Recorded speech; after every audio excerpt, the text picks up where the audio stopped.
చల్లగాలి మోసుకొచ్చెరా సేను శిలకల ముచ్చట్లు దారి పొడుగు సెట్ల కొమ్మలా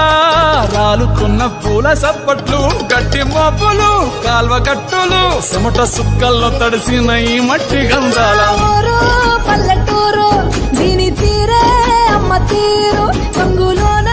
రాసి పెట్టి కొడుకుకిచ్చే ప్రేమ వేరు ఊరు పల్లెటూరు దీని తీరే కన్న కూతురు కళ్ళ ముందే ఎదుగుతున్నా